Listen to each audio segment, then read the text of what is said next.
4 numara Kenan, 5 numara Komutan'a 7 numara Kapkadı Yalçı, 3 numara 2 numara Kenan Kırçı vuruyor. Soyuncu sonda girerken 7 numara yine Dersi gibi Kenan, 4 numara Kenan bir boyda hala liderliği bırakmıyor. 6 numara Kenan, 4 numara geldi. 4 numara Dersi bir yoldan 7 numara.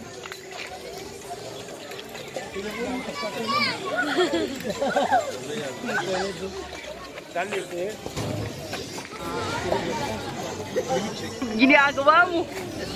Yemek baby.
Good morning, everyone!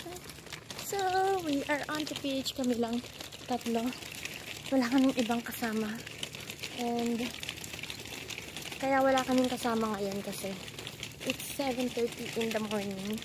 Ang sabi ko sa kanya, mag-swimming tayo ng umaga kasi ayoko nang mainit.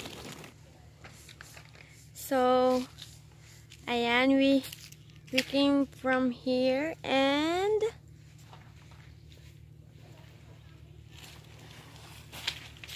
okay, so that's my husband preparing the umbrella. So here's the beach. Here's what it looks like here in Absha Adasi. It more look like Puerto Galera. Kapang katao-tao.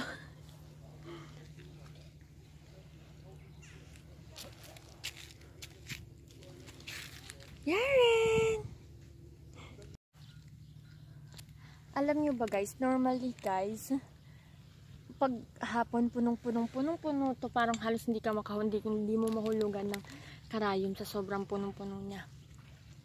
Pero kasi 7:30 ng umaga ngayon, kaya wala siyang masyadong katao-tao. And ano siya, kung ikukumpara ko siya sa Pilipinas, wala pa rin talaga tatalo sa beach ng Pilipinas.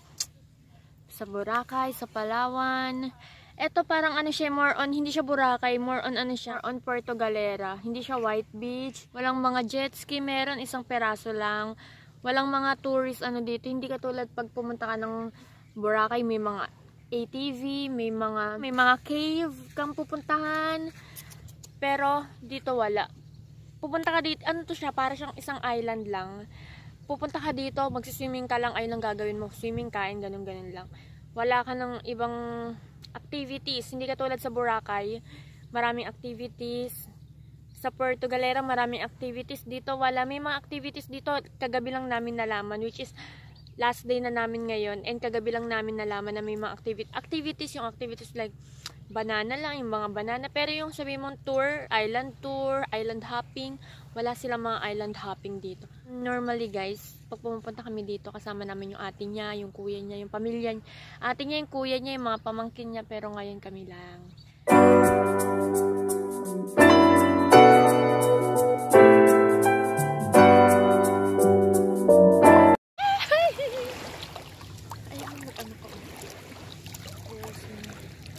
Maybe now it's not cold. Yeah? I'm afraid, yeah.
Malamig na and ayaw na siyang paliguin ni Mr.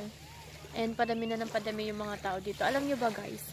No, I don't know ha kung tama ako. Pero napansin ko lang na dito wala silang pakialam if you're thin or big or chubby, ma-curve, or yung katawan mo is ma-pear, or apple. Alam mo yan, yung wala silang pakialam dito. Walang ano dito, walang body shaming dito. And ayun yung napansin ko dito na parang you can wear what you want. Iba sila dito parang they don't care. Pumunta sila dito swimming lang talaga. Hindi sila pumunta dito yung alam mo yung photo, parang hindi sila mahilig mag picture dito, parang ganun. So ayun, parating na yung asawa ko. Bumili siya ng hot chocolate as usual. Yarin is trying to sleep.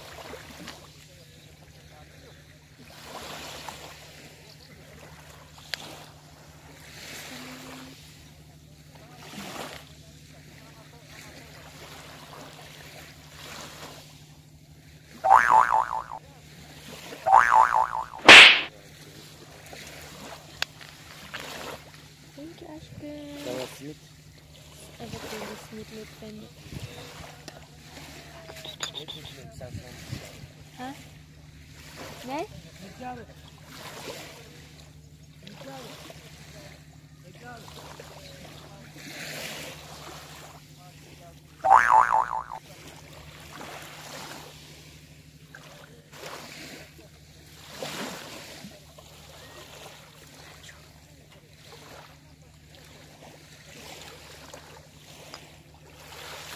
Alam niyo ba guys, natutuwa ako sa asawa ko.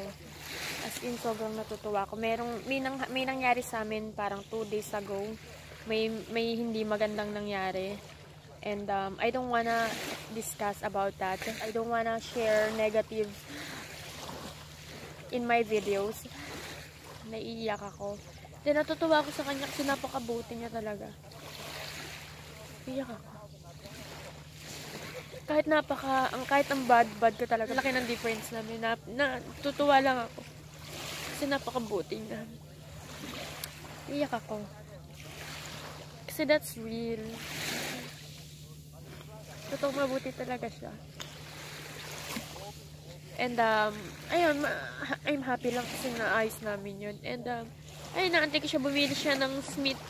Yung Smith, guys, papakita ko sa inyo pag namating siya. Ano siya, guys, parang malaking tinapay siya bilog, tapos parang siyang donut style. Pero, hindi siya donut. May mga seeds, may mga sesame seeds siya. Ayun, parami yung tao, guys. Siguro mamaya-maya nandito na yung mga kapatid niya. One thing I notice here is ang mahal ng mga paninda nila dito. Siguro 1 week before kung malaman na magpupunta kami dito, kasi wala talaga sa plano namin magbakasyon dito. Ang plano namin is ibang place. Hindi swimming kasi I'm not into swimming talaga. Hindi kasi ako marunong mag-swimming. So hindi talaga namin to plano. Kumbaga parang sinabihan lang siya ng kapatid niya, ng kuya niya na ayun nga, magbakasyon kami, magbakasyon niya kami. So, syempre nakakaya namang tanggihan. So, umuon na lang siya. And, so, ayun na, iba yung plano namin. Kaya napunta kami dito. And, 1 week bago kami pumunta dito, naghahanap na kami ng swimsuit na babagay sa akin. Wala talagang makita. Kasi guys, ang gusto ko yung long sleeve. Kasi nga ayoko mangitim yung tatakot. Maitim na ako, ayoko pa lalong umitim. So, wala talagang makita. So, sabi ni Mr., ang dami na namin napuntahang mall. As in talagang araw-araw kami naghahanap ng swimsuit. May nakikita kami pero hindi ko bet. Tapos, alam nyo, sabi niya, dun na lang sa Absha bibili. Marami doon. Ang mahal ng swimsuit dito. Basta ang mamahal. Tapos yung isang, ewan ko namamahalan talaga ako. Sabi nga ni Gunner, pumili pa nga daw ako. Ayoko nang pumili. Diyos ko pang mahal-mahal. Grabe na mabubutas ang bulsa mo dito. Hindi ko bet dito. Ang mahal talaga. Ultimo yung yung isda nila dito ang mahal. Yung chinelas, yung beer. Ang isang beer nila dito ang mahal-mahal. Parang 200 pesos. Sa Philippines man. Sa bagay, na yung counted na yun. Kasi kumbaga parang Boracay ito. Pero sa Boracay, hindi naman ganun kamahal yung beer eh. Baby, Boracay, baby. Boracay, Chokguzel, Amabira, yung kahal eh.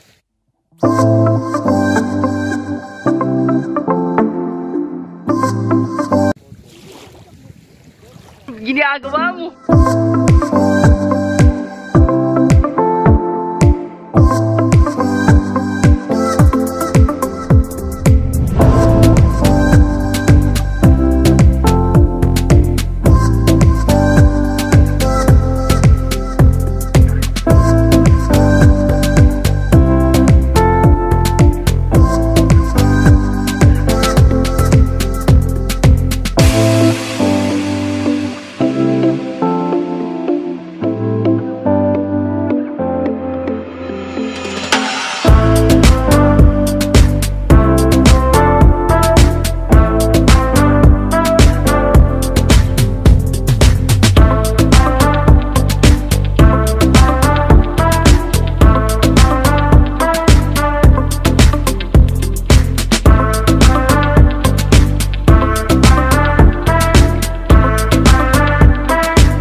na ng hapon. Like what I said earlier, this is our last day here in Absha Adasi.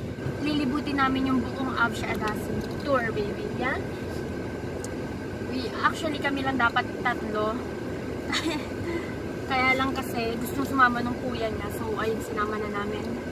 And, kasama namin yung 2 anak ng ate niya. Say hi, Beza! And my husband.